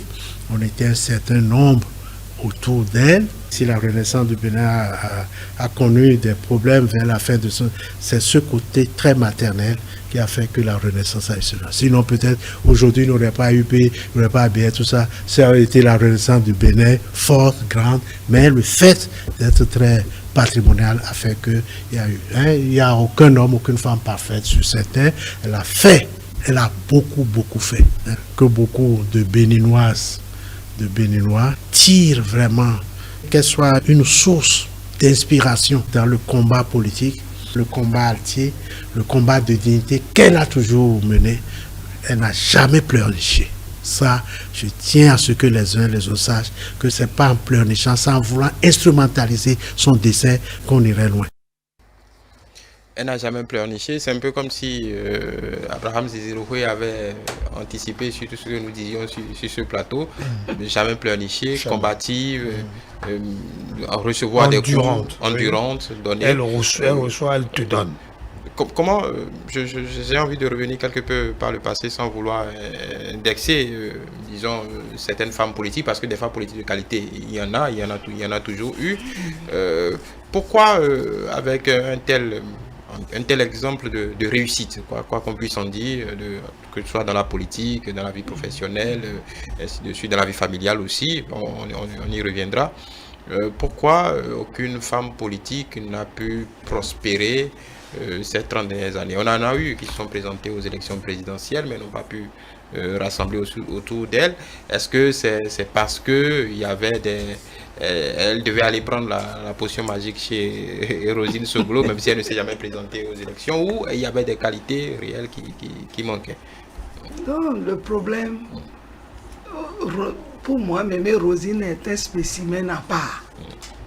Parce que elle sait rallier les choses. Elle est compétente. Elle est battante. Elle a un programme. Parce que ce qui manque aux femmes, c'est le programme. Beaucoup de femmes nous demandent comment vous faites. Et puis, vous faites. Je vous rassure aussi, ça manque à beaucoup d'hommes. Ça manque aussi. Donc, c'est une affaire de programmation. Rosine ne sort jamais sans programme. Elle sait quand est-ce qu'elle va faire ci, elle va faire ça, elle va faire l'autre. Et elle connaît la manière de rattraper les hommes.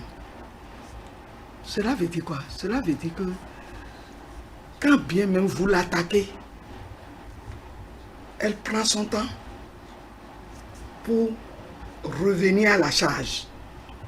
Elle peut ne pas réagir tout de suite, mais ne pense pas que ce que tu viens de lui faire, c'est terminé. La réponse viendra à coup sûr. La réponse viendra à coup sûr, surtout sur le plan politique. Donc, ce que nous devons, beaucoup de femmes voient en politique comment? Il y a des femmes qui pensent que quand on va en politique, avec son mari, c'est un problème. Elles n'arrivent pas à gérer leur maison. Elles n'arrivent pas à gérer leur emploi. Est-ce que vous voyez? Et elles pensent qu'elles sont allées là-bas pour dire oui. C'est-à-dire, parfois, comme au Parlement, bon, on regarde qui a levé le doigt et tout le monde fait comme ça. Donc, chez Mémé Rosine, c'est pourquoi M. Abraham vient de dire, elle ne pleurniche pas. C'est-à-dire, il faut savoir s'organiser. Et il faut développer une compétence en tant que leader. Parce que si tu n'es pas compétente, tu ne peux pas aller de l'avant.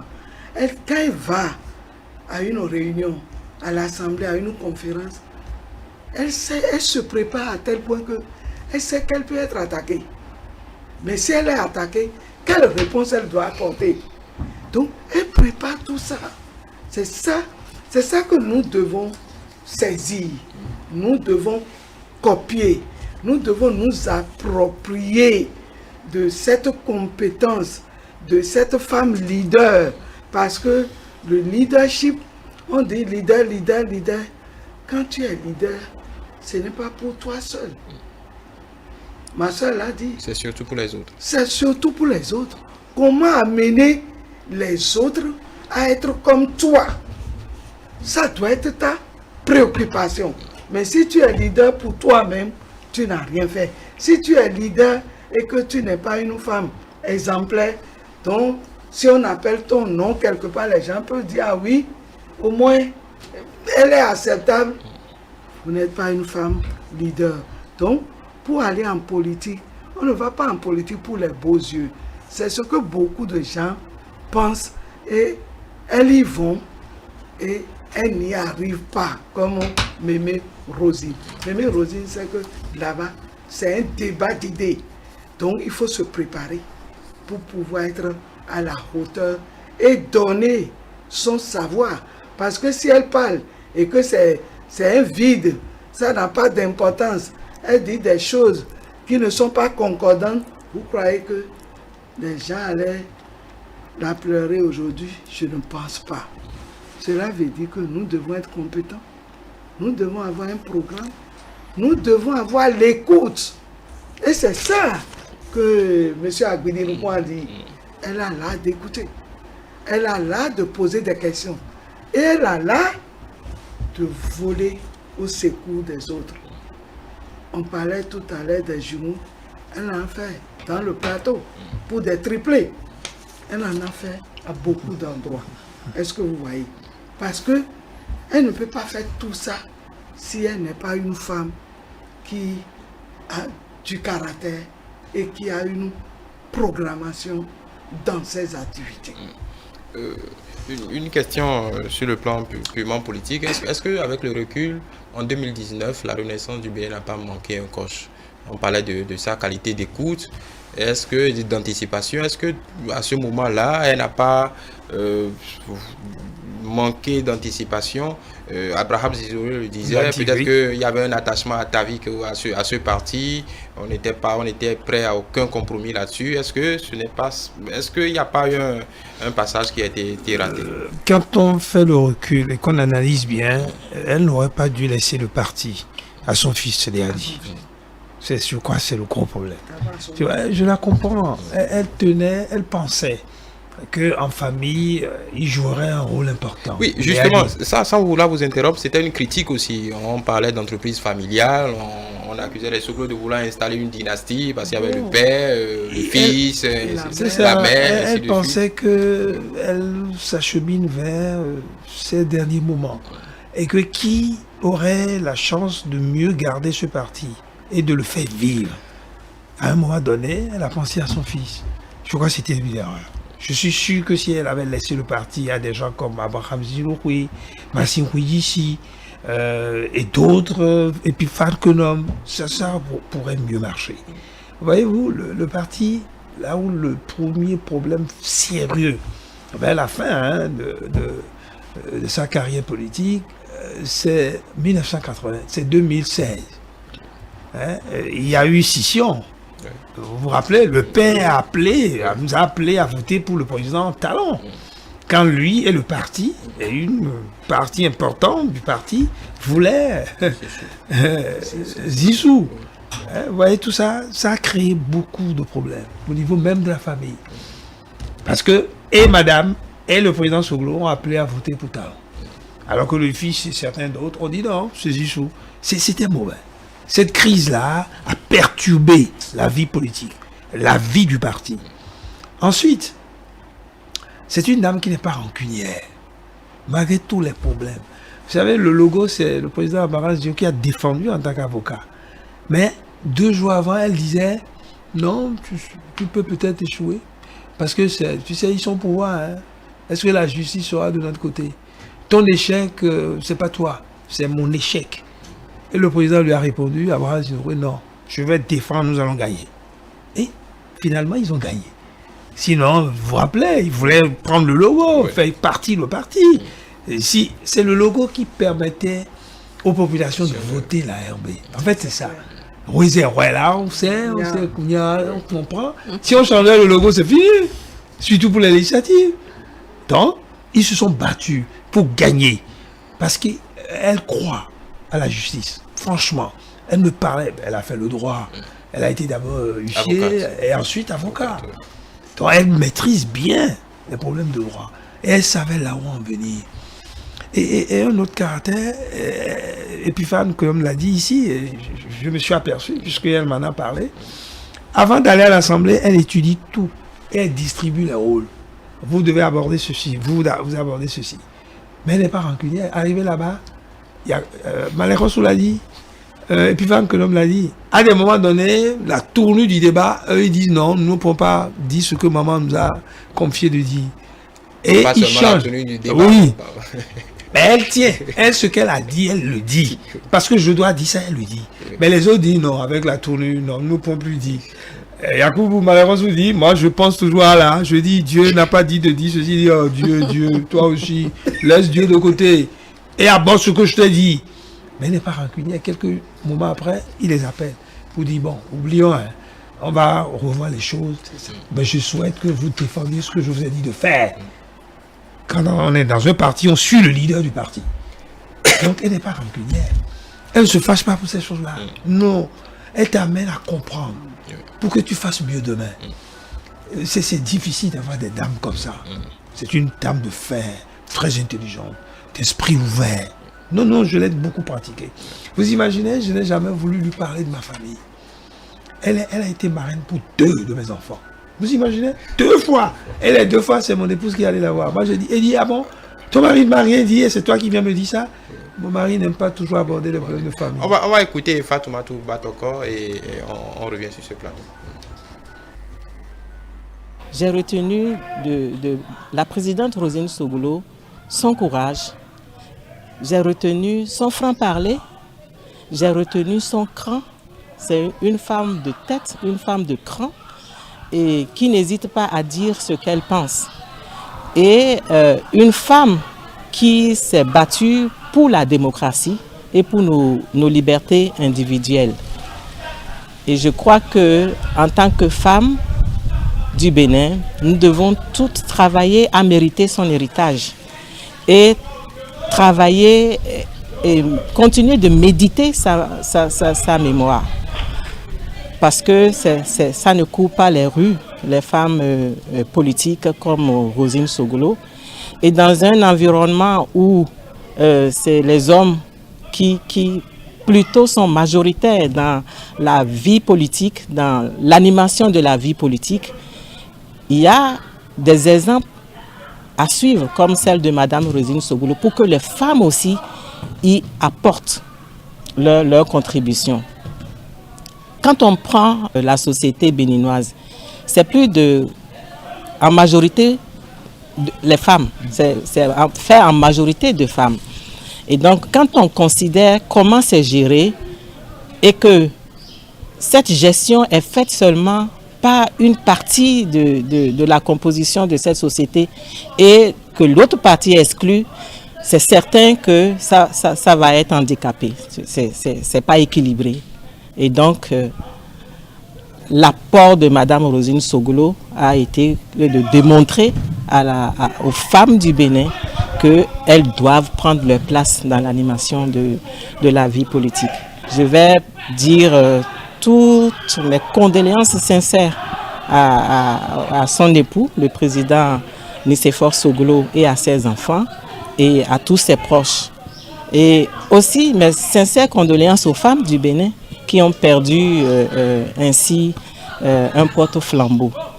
Et mon souhait, c'est que le président Patrice Talon, la représentation nationale, l'immortalise en donnant son nom à une infrastructure significative de notre pays, par exemple un marché, par exemple une rue. Et à travers elle, je crois que nous devons savoir que faire de la politique, ce n'est pas réservé à des femmes qu'on dit que c'est pas des femmes qui sont mariées, que quand on fait la politique, c'est que c'est des femmes qui ne sont pas posées, c'est des femmes qui ne sont pas responsables d'un ménage. Madame Rosine Soglo l'a également démontré et je crois que on peut à travers elle certifier et démontrer que une femme peut effectivement faire de la politique. Est-ce que on parle d'immortalisation dans cet élément? Est-ce que la meilleure immortalisation, au-delà de ce qui est physique, ce n'est pas qu'une réelle transformation se passe dans notre société? L'actualité fait, l'occasion fait le larron.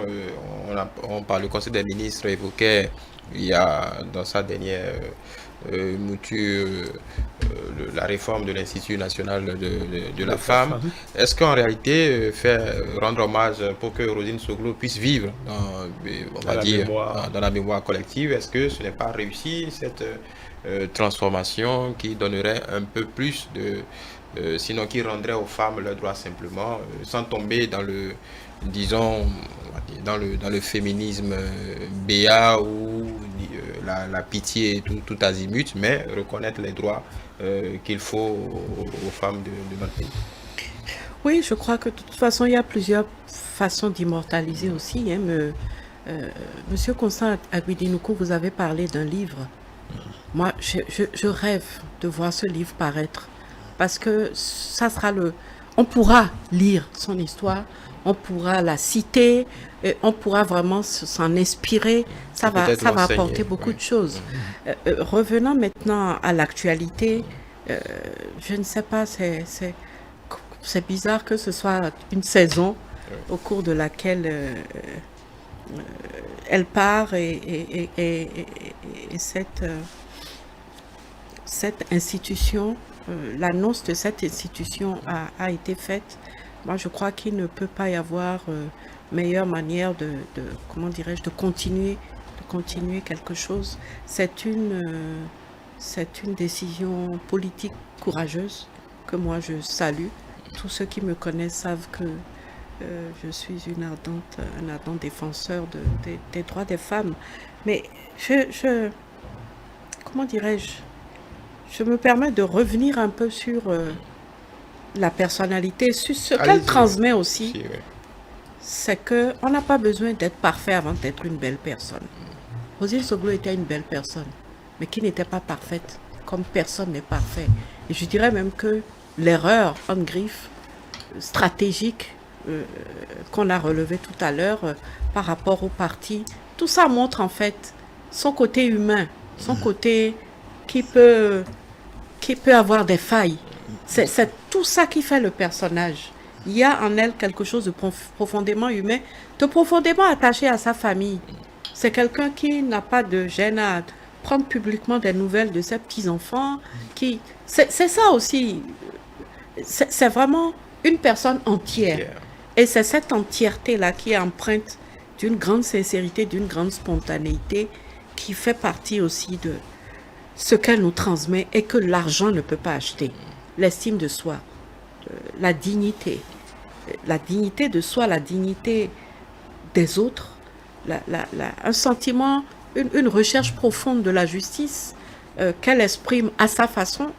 C'est dire aussi que tous les charismes ne se ressemblent pas. Les femmes leaders d'aujourd'hui, celles qui sont là aujourd'hui, celles qui sont en train de partir un petit peu et celles qui viennent, toutes n'auront pas forcément le même charisme que Madame Rosine Soglo. Elles s'exprimeront diversément et elles ne démériteront pas ou elles n'auront pas pour autant démérité. Tant que ce que nous véhiculons est de la même veine, le reste, c'est la façon dont nous le transmettons qui va être différent.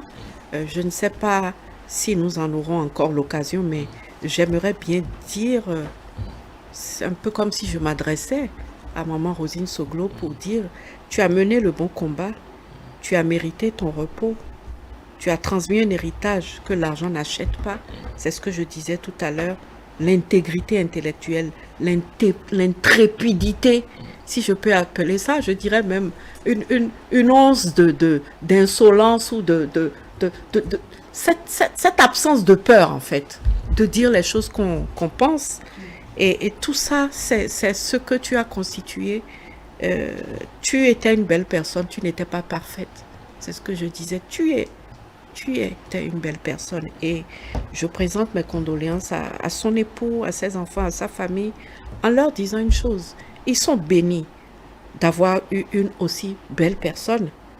Et ils peuvent se réjouir de ce que, c'est ma profonde conviction, elle est partie vide de tout ce qu'elle pouvait donner, de tout ce qu'elle pouvait transmettre.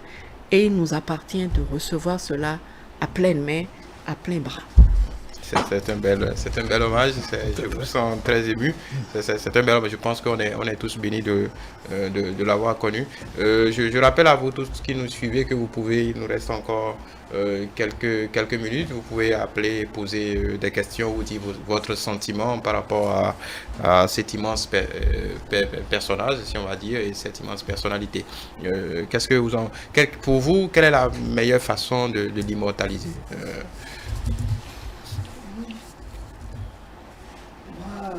De mon côté, le problème de l'Institut, je remercie le chef de l'État parce que ça a été une préoccupation que nous avons tous, puisque l'Institut existait déjà, mais ne fonctionnait pas comme cela se doit. Tout à fait. Et ce que je viens de lire à travers le dernier conseil des ministres. Le conseil des ministres me rassure. Et si nous devons aller loin, moi j'aurais aimé. Parce que là où se trouve l'Institut aujourd'hui aussi, ce n'est pas bien. Il faut qu'on déplace l'Institut de là, qu'on lui trouve un bon emplacement et pourquoi pas lui donner le nom de Mémé Rosine Soglo. Parce que là, comme elle est multidimensionnelle, l'Institut est multidimensionnel. Donc, toutes les femmes sauront, rien qu'en voyant son nom, je dois mieux faire. C'est ce qu'elle nous a légué, le travail bien fait. Hein? Donc, nous devons nous dire que nous devons bien faire. Et moi, je prie, comme elle a des petits-enfants, qu'une petite Rosine encore sorte de là, puisqu'elle a des petits-enfants. Donc, c'est des choses qui ne... L'héritage ne disparaît pas comme ça dans une famille. Donc, de grâce, si au niveau de la famille Soglo, on sent parmi les petites filles vraiment les caractères de Mémé, et qu'on s'occupe d'elle pour qu'elle puisse grandir et nous revenir pour les générations à venir. Parce que je suis sûr qu'elle laissera des traces. Moi, je suis convaincu. Et toute ma peine, c'est en direction surtout de son époux, qu'elle aimait beaucoup. Et elle a même montré sa force de caractère jusqu'à la mort. Elle était à la clinique. Elle dit, ramenez-moi chez moi. Oui. Et on l'a ramenée chez elle. Oui. Et elle est partie rendre l'âme chez elle. Oui. C'est une force de caractère. Quand moi j'ai lu ça, j'ai tout compris. J'ai dit, cette dame, elle est partie comme elle est venue. Donc c'est une belle leçon pour nous. Je présente mes condoléances à son mari, à ses enfants, à toute la famille Vieira. Parce que c'est Vieira oui. d'abord et ensuite Soglo. Parce que c'est grâce à la famille Vieira que nous avons eu Mémé Rosine. Donc à toute cette famille, je leur présente également mes sincères condoléances. Et à toute la nation, nous avons perdu une dame que nous n'allons jamais oublier. Il faut que, autant que nous sommes devant les problèmes démocratiques, devant les problèmes de justice, devant les problèmes de liberté, qu'on se rappelle de ce que Mémé disait. Parce qu'aujourd'hui, j'ai vu son message à l'endroit de Madame Rekia Madougou. Quand j'ai écouté ça à nouveau, j'étais ému. C'est tout comme si c'est aujourd'hui qu'elle parlait. Donc, chacun de nous. Et puis, elle a dit encore dans un message, moi je vais mourir, je partirai. Le président aussi va partir, mais le Bénin restera. Oui. Ça, c'est une force de caractère. Comme ça, à Doukonou, toujours dans cette même veine. Vous voulez dire Agbidiloukou? Constant Agbidiloukou. Je m'en excuse, il est tellement habitué de ce plateau que je m'en excuse. Voilà.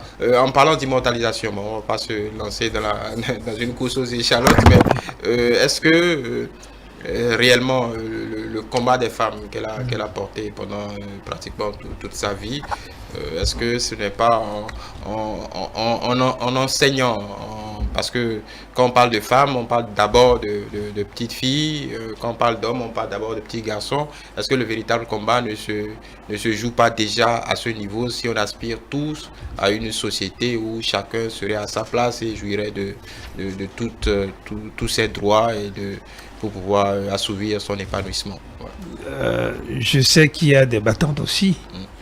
Celles qui sont sur le plateau ont travaillé avec Madame Soglo. Oui. Je n'ai pas peur. D'autres femmes prendront la relève, je suis persuadé. Et travailleront pour que de plus en plus la justice, l'équité deviennent des réalités dans notre pays. Je vous assure, Mémé Rosine Soglo aimait la justice. Elle m'en parlait tout le temps. Constant, pourquoi dans vos familles là, vous aimez toujours traîner, malmener les femmes? Je dis, je n'en sais rien. Je suis comme vous, mais je n'en sais rien. Je n'ai jamais maltraité mon épouse, mes soeurs, mes enfants. Donc, progressivement, c'est un combat qu'il faut mener. Ensuite, elle disait que Vidolé, elle doit laisser ça à l'épouse de Liadi. Elle me disait souvent, elle dit, Vidolé, oui, je ne veux pas qu'elle meure. Je pense, Constant, il faut travailler avec l'épouse de Liadi pour qu'elle prenne la relève. Je veux que cette ONG survive. Surtout maintenant pour aider les femmes. Il faut aider les femmes. C'est surtout pour les femmes et les enfants que j'ai créé cette ONG. Ensuite, on peut bien aussi, en dehors de toutes les autres propositions, créer une fondation qui porte son nom. Ça, c'est à la famille. À notre cher Pépé, Nicéphore Dieudonné Soglo, à ses enfants, Léadi, Gani, il faut qu'ils en pensent pour immortaliser aussi sa mémoire. Et puis moi, j'ai une doléance. Je veux prier le président de la République, Patrice Talon. J'ai toujours dit, en le côtoyant, en échangeant avec lui, que c'est aussi un homme de cœur. Oui, un père, d'abord aussi un homme de cœur. Parce qu'il a des enfants. Et on vient toujours d'une mère. Je souhaite vivement. Et il peut le faire. Je sais que la solution est entre ses mains. Il faut que Léadi rentre pour enterrer dignement sa mère. C'est important. Je sais, là où il est maintenant, il doit être très malade. Vous savez, quand on perd une mère, je me rappelle la mienne, ça fait mal. C'est le sein. Nos chères mamans, il faut toujours les garder. Les chérir. Ceux ou celles qui ont encore leur mère en vie, il faut le faire. Il ne faut pas oublier. Maman, c'est important pour nous. Et je sais que le président est très sensible à ces choses-là. Je sais qu'il le fera. Je le remercie d'avance. Votre message s'est tellement passé. On va, pour sortir de ce débat, on va juste écouter une dernière intervention de Idi Kolaolé qui se prononçait à ce sujet. Très sincèrement, je suis profondément triste à l'annonce du décès de Madame Rosine Viera Soglo, parce que c'est une dame que j'ai connue avec qui j'ai travaillé longtemps. Nous avons fait, elle et moi, ensemble, 6 mandats à l'Assemblée nationale. C'est vrai que nous ne nous sommes pas toujours entendus, mais les périodes où nous nous sommes entendus, où nous avons combattu ensemble, où nous avons travaillé ensemble, m'ont permis de découvrir une femme d'exception. Et le Bénin perd une personnalité de tout premier plan à la mort de cette femme. Les femmes béninoises perdent une battante, et comme on le dit au Bénin, une Amazone. C'est une étoile qui s'en va. Et très sincèrement, je suis profondément attristé de la disparition de Madame Soglo. Je présente mes condoléances à ses enfants qui sont des amis. Béadi Soglo, Galiou Soglo, et je présente mes très vives condoléances au président Soglo lui-même. Plusieurs années durant, nous avons été, un certain nombre d'acteurs politiques et moi-même, régulièrement, toutes les semaines, parfois plusieurs fois par semaine, dans la maison des Soglo, lorsque nous combattions ensemble dans la même équipe, que ce soit au niveau de l'Alliance pour une dynamique démocratique, l'ADD, où nous avons gagné ensemble, ou que ce soit au niveau de l'Union fait la nation, lorsque nous avons bâti ensemble cette organisation et que nous l'avons conduite à la victoire. Madame Rosine Vieira Soglo a été longtemps présidente du groupe parlementaire RB, au moment où moi-même j'ai été pendant longtemps président du groupe parlementaire de l'Union fait la nation. Nous avons mené beaucoup de combats ensemble. Madame Rosine Vieira Soglo aimait le Bénin. Elle aimait les gens. Et elle et moi, au-delà de nos dissensions très provisoires et très minces, Tout le monde, ce qui est frappant, c'est que tout le monde minimise quelque peu aujourd'hui tout ce qui a pu avoir comme, disons, divergence et ainsi de suite. Juste pour sortir de ce débat, Rosine Soglo, elle est partie. Disons que sur le plan, on va dire, politique, vous n'êtes pas femme politique. Est-ce que il ne tarde pas, ce n'est pas un impératif, il ne tarde pas que certaines femmes prennent le flambeau, portent son héritage à travers le corps, quand même, de leur façon, de leur manière. Mais nous avons... Je m'excuse. Alors, on a un téléspectateur en ligne. Bonsoir. Oui, allô. Allô, bonsoir, on vous écoute. Oui, nous gardons toujours la ligne. Oui, vous avez la ligne, vous pouvez parler, on vous écoute, on vous entend. Oui, bonsoir. Bonsoir, nous vous écoutons. Posez votre question, comment vous appelez, vous nous appelez d'où? Je vais, ok. Et mon nom c'est Monsieur Soké Vincent. Je suis à Cococoli. Oui. Oui, je voudrais intervenir dans le débat et puis c'est tout simplement dire que notre aimé est parti, oui c'est bon. Et le débat est vraiment intéressant pour que le chef de l'État, chef du gouvernement, M.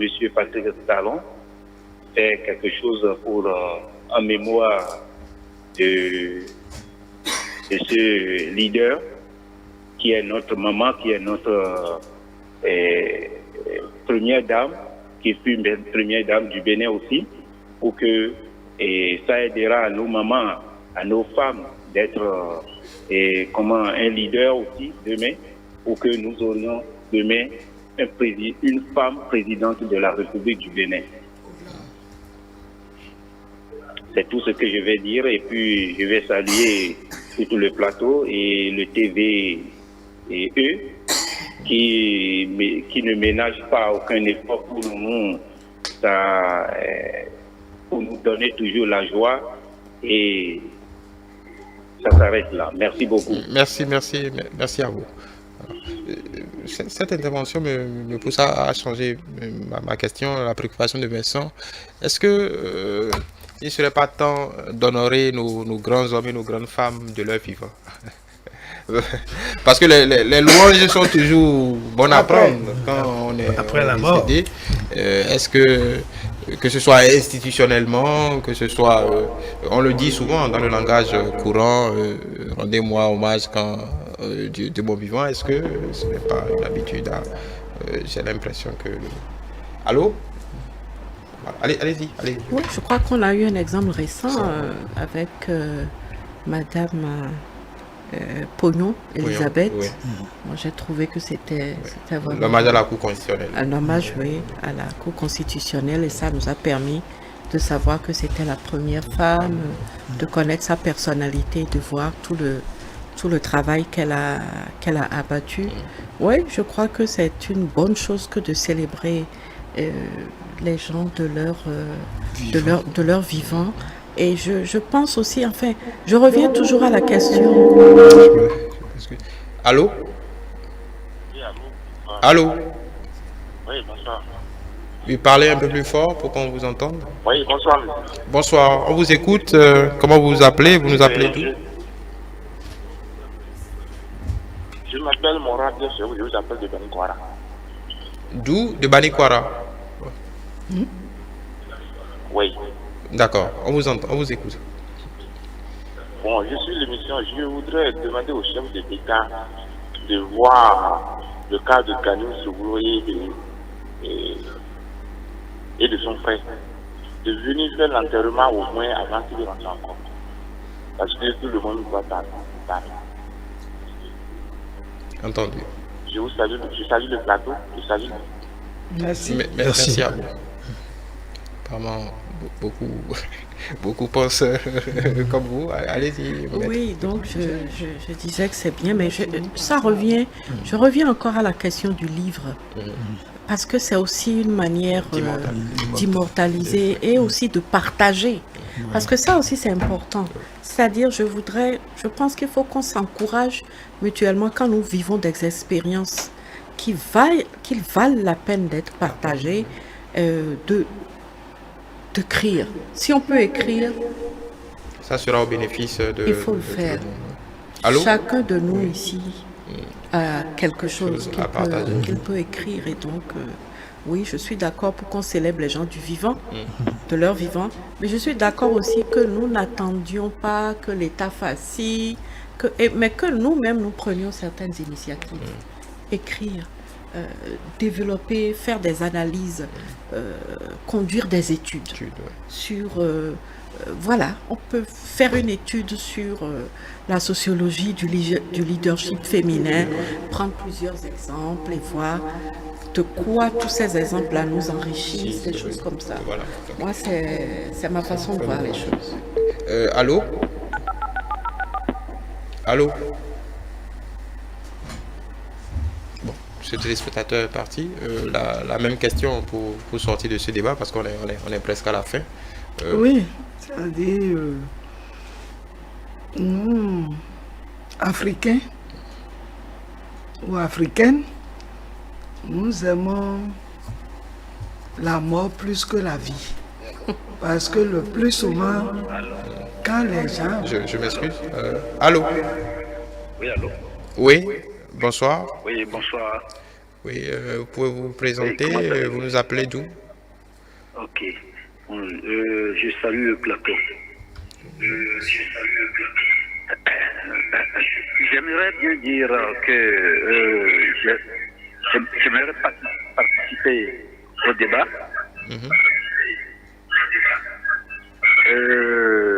Voyez-vous, ce qui vient de se passer, essayez d'éloigner votre poste récepteur du téléphone.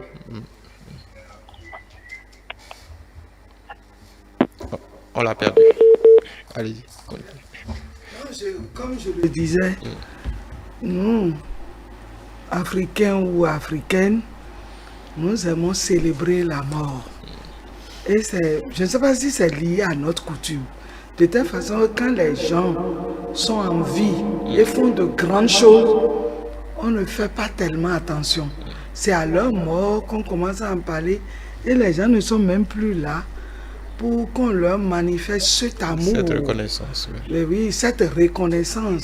Et c'est de l'amour envers la personne.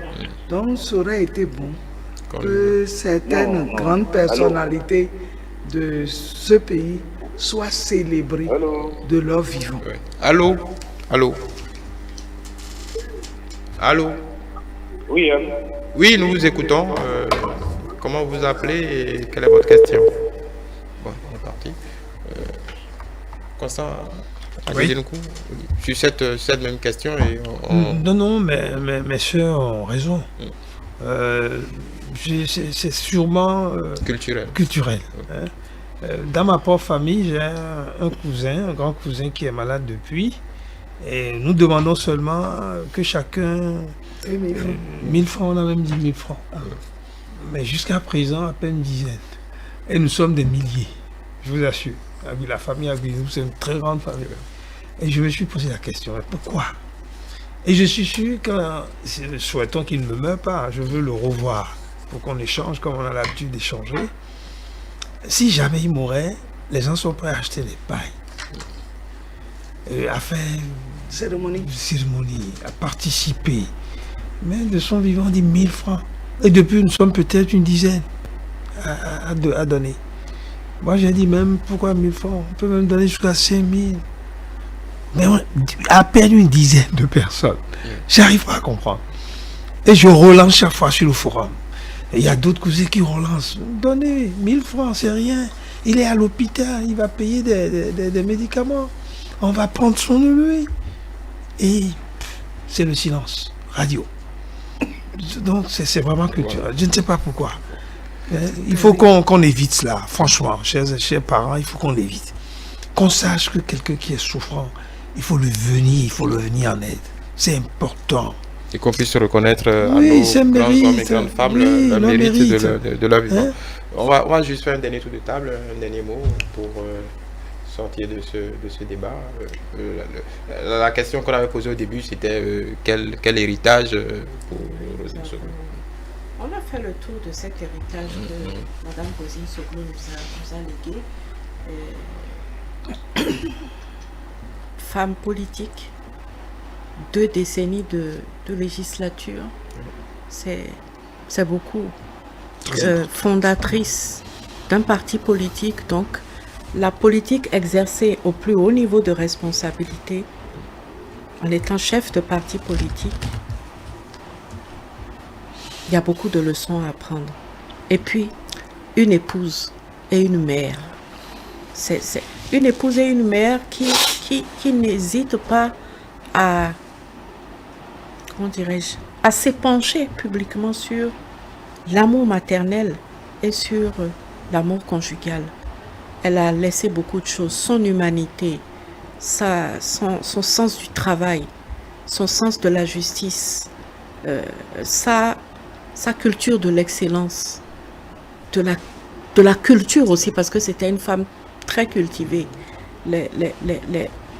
Son discours était un discours étoffé. Et le courage, la ténacité, la détermination, l'estime de soi, que parfois on pouvait confondre à... C'est ça, l'estime de soi. Si elle a créé le rôle de première dame, c'est un débordement de son estime de soi aussi. C'est de toutes ces choses-là que nous avons besoin, que les jeunes ont besoin pour dire « je peux, je veux », pour ne pas renoncer à leurs rêves. Déjà pour s'autoriser à rêver, pour ne pas renoncer à leurs rêves et pour ne pas avoir... Parce que parfois aussi, on pense à tort être le pionnier. Parfois, ce n'est pas bon aussi de penser qu'on est le pionnier. Parce que quand on sait que quelqu'un l'a fait avant nous, ça nous pousse à faire encore mieux. Toutes ces choses-là, pour moi, sont l'héritage que Madame Rosine Soglo nous a laissé et que je nous invite sur lequel je nous invite à réfléchir. Ça invite à la réflexion, ça invite aussi à l'engagement, ça invite aussi à l'action. Et ça nous montre aussi la diversité des caractères, la complémentarité. Vous savez, l'égalité n'est pas... L'égalité de droit, l'égalité des sexes n'a pas besoin d'être fâchée avec cette espèce de complémentarité entre les hommes et les femmes qui est quelque chose d'inné. C'est tout ça en fait qu'elle a embrassé. Et c'est tout ça que moi j'ai retenu et que je repartage à l'occasion de votre émission à laquelle je vous remercie de nous avoir invités. Merci à vous de nous avoir honoré de votre présence. Madame Idéou. Merci. Moi, je demanderai à nous et à la jeunesse montante de suivre l'exemple de Mémé Rosine, qu'on peut aller en politique. On peut être politique et en même temps une bonne femme, une mère qui a confiance parce que elle se dit: mon fils ne va pas me trahir. C'est pour cela qu'elle a laissé le parti à son fils. Elle se dit, puisqu'il y a eu beaucoup de micmacs qui se passaient en ce temps. Et après toute analyse, elle se dit, il vaut mieux que je laisse à mon fils. Elle a confiance à sa famille, à ses enfants, à son mari et au peuple béninois. Moi, je dirais bon repos et du haut des cieux, qu'elle nous aide à aller de l'avant. Merci à vous. Merci beaucoup, merci pour ces échanges-là. J'ai acquis la conviction que nous n'oublierons jamais Mémé. De plus en plus, parce que tous les hommes politiques, société civile, chercheurs à divers niveaux, les femmes, j'ai beaucoup appris par rapport à leur déclaration. Il y a beaucoup de choses. J'ai compris que beaucoup de personnes la fréquentaient, l'écoutaient, savaient un peu ses idées. C'est une très belle chose. Je crois que nous ne l'oublierons jamais. Ça, j'ai acquis cette conviction. Et comme l'a dit madame, c'est vrai, on va tout faire pour que cet ouvrage paraisse. Je vais contacter encore ma consoeur. Le travail est presque prêt, on va améliorer un peu. Et je prie papa Nicéphore Soglo, les enfants, d'avoir du courage. Parce que l'héritage ne sera pas facile. Pas du tout. Il faut qu'il s'arme de combativité, de courage, d'envergure pour pouvoir tenir. Tenir. Vous savez que Pépé aussi est un peu souffrant. Il est actuellement en France pour des soins. Ils vont rentrer en paix, en robuste femme, pour que nous puissions bien organiser ces obsèques-là. Merci beaucoup. Merci aussi à nos amis téléspectatrices et téléspectateurs. Merci Constant Agudinoukou. Merci à vous toutes et tous qui nous avez suivis. Nous avons essayé quelque peu d'expliciter, d'explorer le parcours de cette grande dame, de Rosine Vieira Soglo, et de voir avec nos invités le legs qu'elle laisse pour la postérité et pour la collectivité nationale que nous formons. Je vous rappelle que en m'accompagnant ce soir, nous avions Maître Huguette Boupa-Yankadia, avocate, consultante en droit de l'homme et consul honoraire du royaume de Norvège près le Bénin, Madame Léontine Konou-Idou, présidente de Rifonga Bénin, et Constant Agudinoukou, ancien journaliste de l'OATB, analyste politique. Merci pour votre fidélité.